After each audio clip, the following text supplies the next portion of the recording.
Dragon that we've built here at E3. It's awesome. We wanted to give all the fans and the audience at Game Trailers and Spike a sneak peek. All right, cool. Here we go. This is Skyrim. It looks beautiful. Here it is running on the 360. It is a huge, epic fantasy game where you can be who you want and do whatever you want. We're really, really pushing the hardware. We've rewritten all the graphics, all of the gameplay this go-around, and we just want to fill a world with detail. All the little things. You can look at these plants, so micro detail, macro detail. You can walk to the top of that mountain. If you've played our stuff, you know these are huge games that are wide open for you to explore and do what you want. We have a new animation system, so you can play in third person. So some nice blending on the character. That is Dragonborn. That is, you can be whoever you want, male or female. This is the character we're showing. So a lot of people like to play in third person, so it's a real viable option this go around. Mm-hmm. You've got wildlife. You've got the world is really alive. Really, really alive. That's what we push for. And it's you are who you play. The right trigger does your right hand. The left trigger does your left hand. And so as opposed to picking a character, you just be who you want, do what you want. So now I'm kind of being a battle mage, where the left trigger is casting this healing spell, and I can put that in any hand if I want. So right trigger, and then left trigger. Dual wield spells, and you power up. What's cool is if you pull both triggers at the same time, you get a more powerful version of that spell. Now we're headed up high up into the mountains where it gets snowy to this Nordic ruin. This is one of our over 150 dungeons that we have in the game, and the ancient Nords used to worship dragons. So here we are inside the dungeon with our bow. We do have a lot of cool stealth gameplay as well. So we really want to pay off on all of those different styles of gameplay, whether it's stealth, melee, magic. As this person is switching between first and third, do you think a lot of people are going to play it that way, or? I prefer first person myself, but I notice a lot of people just like to run around in third person. You can also dual wield swords. Okay, wow. Actually, dual wield any one-handed weapons. And you'll see me use a shout here. It's one of our magic powers you can do. There are a lot of shouts throughout the game, right? These dragon shouts. Yep.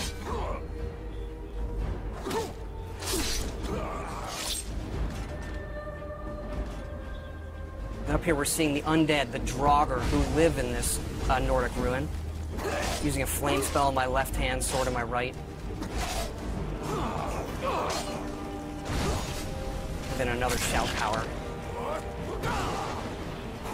And how do you gain these shout powers throughout the game? You'll see some of that coming up, actually. But you learn the words, and then you have to unlock the ability to use them. So you learn these words of power in the dragon language. And the dragons in the game are a big feature, and when they're doing things, they're using the words as well. There are staves you can use to light areas of dungeons on our way out of this dungeon. Wow. We use water as a nice feature to guide you out sometimes as well. Now you have a new sort of story system in this too, right? A Radiant story system? Radiant story that guides all of our quests to make it, since it is a big open game, to give us some more control over the experience you're going to have and make it more dynamic. Wow. Here we're out in the tundra, which is this wide open grasslands in the middle of Skyrim. Oh my God, this is a brand new engine, right? Yep, the creation engine that we built just for this game. So the mammoths, a lot of these creatures are peaceful unless you mess with them. Uh-oh, not a good idea. And you can also breathe fire like the dragons. That's one of the shouts I'm going to use coming up here. Dragon breath.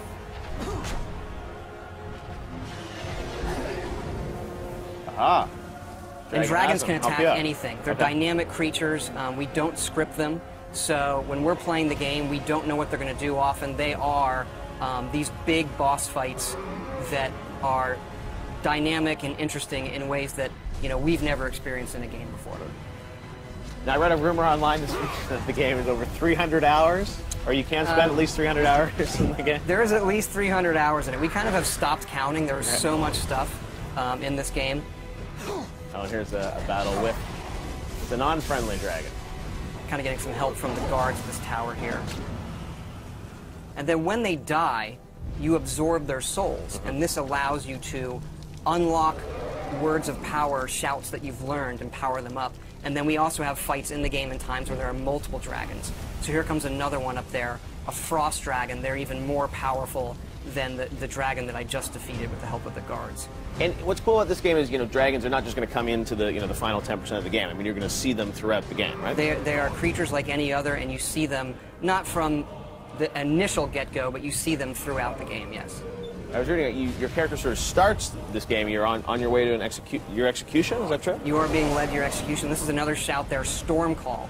So this calls a storm that brings lightning down to defeat your enemies. One of the more powerful shouts.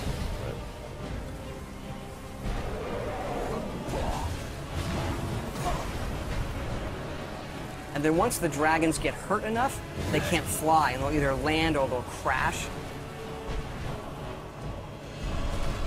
And how will your relationship with these dragons change throughout the game? I mean, obviously, there's some that will be friendly to you. I don't want to quite spoil it yet, but they all aren't out to destroy the world, and why they're back and what they want is part of the mystery of the main quest in the game that you're going to uncover. Wow, very cool. Justine, are there any questions from fans for Todd? I have a question here from Jerry V on Facebook. Says, love the guilds in Oblivion. I wonder if the factions are going to return. Do you think it'll happen? We do have factions returning. Our three main factions are the College of Winterhold, which is like for the mages, the Companions, which is our warrior guild, and then the Thieves Guild, of course. Right.